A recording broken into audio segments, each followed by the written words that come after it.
Good morning, my dear beloved student. I am Dr. Imu Ghosh, Assistant Professor at Sukhna MS Medical College, Joshua.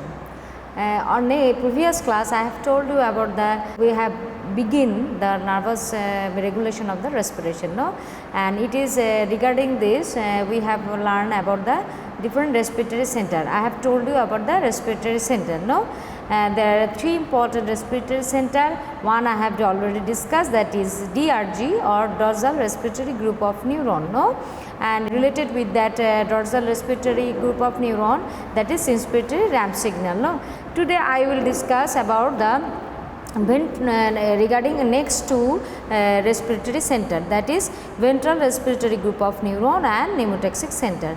So, ventral respiratory group of neuron is another important respiratory center. The location of this VRG or ventral respiratory group of neuron is on the ventrolateral portion of the medulla oblongata, that is ventrolateral portion of the medulla oblongata, okay. And the function of the VRG is it totally remain inactive in quite normal respiration. They remain totally inactive during quite normal respiration, as we know that expiration is passive process. So, no signal is coming from the brain, so no signal they will occur automatically, okay.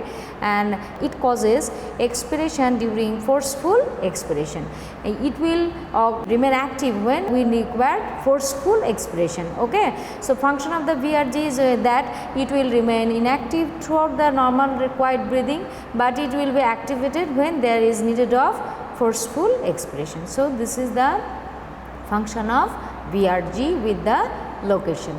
The next important respiratory center is the pneumotaxic center, okay, pneumotaxic center, and the location of this pneumotaxic center usually in the pons, okay, and they are located, all the respiratory center are located bilaterally in both side of the brain, okay, that is brain stem. They are located in the medulla and pons, they are considered as brain stem, okay. So, location of the pneumotaxic center is located dorsally in the superior portion of the pons, dorsally in the superior portion of the pons. It is the location of pneumotaxic center, okay.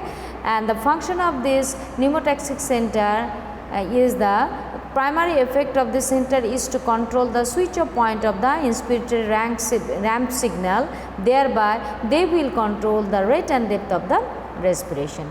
As you know that DRG is responsible for initiation of the inspiration, and inspiration will stop when there is a switch off point is inhibited by this pneumotaxic center, and there due to the switch off point of the pneumotaxic center, inspiration will stop and expiration will occur, thereby they will control the rate and depth of the respiration.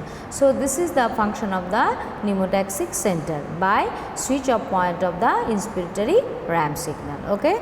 So, these are the three important respiratory center for the regulation of respiration, okay, and that is DRG, VRG and pneumotaxic center. The next point is regarding this nervous regulation, another there is a reflex that is called Hering-Boer reflex. Hering-Boer reflex. So, what is Hering-Boer reflex? The rate and depth of the respiration is controlled by a reflex which is initiated from the stress receptor of the lung to the respiratory center through vagus nerve. It is the rate and depth of the respiration is controlled by a reflex which is initiated from the stress receptor of the lung to the respiratory center via vagus nerve. And it will, when it will activated, it will activated when the tidal volume, normal tidal volume how much? 500 ml. When the tidal volume will be more than 3 times, then normal tidal volume, as you know that it is 500 ml. If it is 3 times more than how much?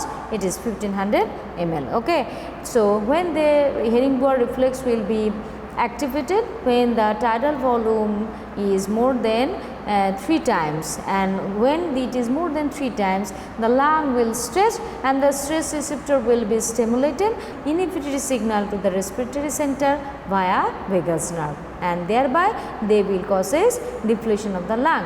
So, the importance of this Herringborough reflex is it is a protective mechanism for preventing excessive lung inflation, thereby maintain normal tidal volume within the certain range. Okay, it will prevent the lung outburst, it will prevent the lung bursting. Okay, if it is more, if you inflate more and more and more air within the lung, what will happen?